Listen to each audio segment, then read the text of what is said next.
ناظرین، اصل کام تو ڈالا ہے سابق chief justice of Pakistan Jawad S Khawaja صاحب نے، جنہوں نے یہ درخواست کر دی ہے بڑی خاموشی کے ساتھ سپریم کورٹ آف پاکستان کو کہ جناب اس وقت جو 27ویں آئینی ترمیم پر جو بھی کام ہو رہا ہے اس کو معطل کر دیا جائے، کیونکہ اس آئینی ترمیم کے بعد عدلیہ جو ہے وہ آزاد نہیں رہے گی، عدلیہ کی آزادی جو ہے وہ سلب کر لی جائے گی۔ یہ ایک ایسی عدلیہ بن کر سامنے آئے گی جو ڈیفینیٹلی گورنمنٹ کے پریشر میں رہے گی ہر وقت۔ تو بہرحال اس کے اوپر جو درخواست ہے اس کا فیصلہ اب یہ دیکھنا ہے، یہ ٹیکنیکل باتوں جو ہیں اب دیکھنا یہ ہے کہ اس پر کیا فیصلہ آتا ہے۔ اس میں ٹیکنیکل بات یہ ہے کہ یہ ایک ایسے لمحے میں کی گئی ہے کہ جب ابھی ترمیم جو ہے اس کے اندر نئی 8 شقیں ڈال دی گئی ہیں۔ اب ظاہری بات ہے یہ 8 شقیں جو ہیں یہ سینٹ سے پاس نہیں ہوئیں، اور اگر اسی طرح ہی جیسے کہ ایک مروجہ اصول ہے کہ جب قومی اسمبلی پاس کر لیتی ہے تو اس کے بعد جو ہے ترامیم جو ہے یا جو آئین کا وہ حصہ ہے جس میں ترامیم کی گئی ہیں وہ منظوری کے لیے صدر پاکستان کی طرف چلا جاتا ہے۔ اس حوالے سے جو گورنمنٹ ہے ان کا موقف بھی ہے، وزیر قانون کا بھی یہ موقف ہے کہ جو خد و حال ہیں وہ سینٹ سے پاس کروا لیے گئے ہیں، لیکن بہرحال آپ خد و حال تو پاس کر لیتے ہیں، لیکن اگر آپ کو پروسیجر سمجھ آتا ہو یا جو پروسیجر آپ نے دیکھا خود گورنمنٹ نے اڈاپٹ کیا وہ ہے کہ شق بائی شق جو ہے سینٹ سے منظوری لی گئی، شق بائی شق جو ہے اس وقت قومی اسمبلی سے منظوری لی گئی، لیکن اس میں 8 اہم جز جو ہیں جس کے اندر خاص طور پر چیف جسٹس آف پاکستان کون ہوگا، کیسے ہوگا، اس حوالے سے بتایا گیا ہے، وہ ابھی تک منظور نہیں ہوا۔ اگر اس کو اسی طرح ہٹ درمی کے ساتھ صدر پاکستان کو منظوری کے لیے بھیج دیا جاتا ہے اور جو ہے صدر پاکستان اس کو منظور بھی کر لیتے ہیں تو پھر ایک بہت بڑا لیکنا لوپ ہولز رہ جائیں گے، اور ماضی کے اندر جس طرح بہت ساری جو کانسٹیٹیوشن جو اس میں ترامیم لائی گئی اس کو قبول نہیں کیا گیا، اس کا امپلیمنٹیشن نہیں ہوا، اس پہ بہت زیادہ لیٹیگیشن ہوئی، اس کے ساتھ بھی اسی طرح کا ہو سکتا ہے سارا معاملہ۔ ایسے میں یہ جو درخواست دی گئی ہے یہ بڑی ٹیکنیکل درخواست ہے۔ اب سوال یہ پیدا ہوتا ہے کہ اگر آئینی عدالت بن بھی جائے تو چونکہ یہ سپریم کورٹ آف پاکستان کو جس کے انڈر پہلے آئینی بینچ چل رہا تھا اس کو درخواست آ چکی ہے، اب اس کو کون سنے گا؟ کیا یہ درخواست جو ہے اس کو بھیج دیا جائے گا آئینی عدالت کو جو کہ نہیں بنے گی؟ ظاہری بات ہے اس کے اندر تھوڑا سا ٹائم تو لگے گا، اگرچہ کہ گورنمنٹ نے اس کے لیے بھی ساری تیاری کر لی ہوئی ہے۔ اور دوسری اہم بات یہ ہے کہ سینٹ کے اندر پھر وہی بات ہے کہ 64 اراکین جو ہیں ان کے اندر اگر آپ بات کریں تو گورنمنٹ جو ہے اتنی بڑی آئینی ترمیم لانے کے لیے جس کے لیے آج قومی اسمبلی کے اندر بلاول بھٹو صاحب بڑے چیخ کر اپنا پوائنٹ آف ویو دے رہے تھے اور اپنے ہی نانا کے دیے ہوئے آئین کو انہوں نے مکمل بلڈوز کر دیا یا خد و خال اس کے سارے تبدیل کرنے پہ خوشی کا اظہار کر رہے تھے، وہ کہاں سٹینڈ کریں گے؟ اور دوسری بات ہے کہ یہ جو آئین ہے اس کو تبدیل کرتے ہوئے جو 64 اراکین جس میں خاص طور پر 2 جو لوگ تھے، یعنی 2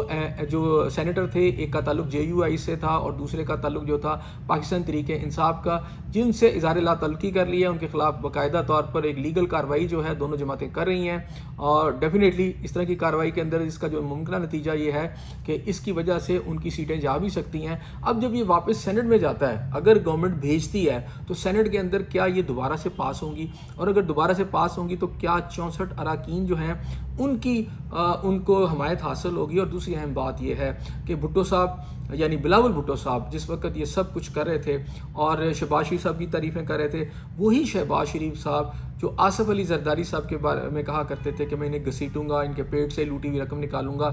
انہوں نے آصف علی زرداری کو انڈیمنٹی دی ہے یعنی پوری لائف کے لیے۔ تو اب اس صورتحال کے اندر you scratch my back I scratch yours, اور جب یہ سارا کچھ جو ہے پارلیمنٹ میں جا رہا ہے اور وہاں پر منظوری ہو رہی ہے، اور آج جس طرح تقاریر ہو رہی تھیں اس دوران کچھ واقعات شاید یہ پوری پارلیمنٹ بھول گئی کہ چند دن پہلے یعنی 1 دن پہلے آپ یہ دیکھیں کہ جو وہاں پر جو جوڈیشل کمپلیکس تھا وہاں جو دھماکہ ہوا اس کے اندر جو لوگ تقریباً 12 کے قریب ہلاک ہوئے، شہید ان کو کہنا چاہیے شہید ہوئے، اور اس کے علاوہ جو 32 کے قریب زخمی ہوئے، آج قومی اسمبلی میں ہونا تو یہ چاہیے تھا کہ یہ جو لوگ جو اشرافیہ کو مضبوط کرنے کے لیے، چند شخصیات کو مضبوط کرنے کے لیے آج بازو ہلا ہلا کے بتا رہے تھے کہ جناب ہم نے شاید کوئی بہت کمال کر دیا ہے، کسی کو یہ توفیق نہیں ہوئی کہ اس قومی اسمبلی میں ان کے لیے کم از کم فاتحی کر لیتے، اس پر کسی افسوس کا اظہار کر لیتے، کوئی مذمت کر لیتے اور یہ کہتے کہ جناب ہم جو ہے اس واقعے کے اندر ملوث جو افراد ہیں ان کو کیفر کردار تک پہنچائیں گے۔ اچھا، ایسا جو ہونا چاہیے تھا اس انداز میں ہم نے بالکل بھی نہیں دیکھا کہ وہاں کچھ ہوا ہو، لیکن تھوڑی دیر کے لیے میں کچھ لوگوں کے بارے میں ضرور بتانا چاہتا ہوں۔ اس میں ایک وکیل جو ہیں زبیر گھمن صاحب جو ہیں،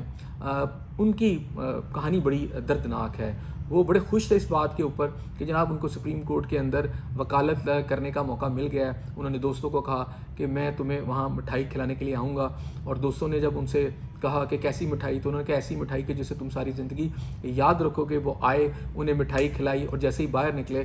بم بلاسٹ میں ان کو جو ہے وہ شہید ہو گئے۔ تو اس کے ساتھ ایک اور بچہ جو ہے، نوعمر بچہ جو ہے تنویر، اس کے بارے میں یہ کہا جاتا ہے کہ وہ وکلا کی جو ہے گاڑیاں صاف کرتا تھا، اور اسی طرح جو اس کو پیسے آتے تھے اس کے ساتھ وہ اپنے والدین اور 8 افراد کی کفالت کرتا تھا۔ یعنی یہ بچہ جو ہے وہ پاکستان کی عام عوام تھا، پاکستان کی عام عوام کا ایک حصہ تھا۔ دیکھ لیں اس کے لیے کسی کو بھی یاد نہیں رہا کہ ایک ایسا بچہ جس کا پورا خاندان اجڑ گیا ہے اس کی موت کے ساتھ، اس کے لیے بھی کوئی دعائے خیر ہونی چاہیے، اس کے لیے بھی کچھ ایسے اسباب پیدا کرنے چاہیے کہ اس کے اہل خانہ جو ہیں وہ سکون میں آ سکے۔ یہ ناظرین ایک دن کا قصہ نہیں ہے، یہ پاکستان کے ہر گھر کا، ہر حکومت کا اور ہر حصے کا یہی ایک آپ سمجھے قصہ ہے اور کہانی ہے۔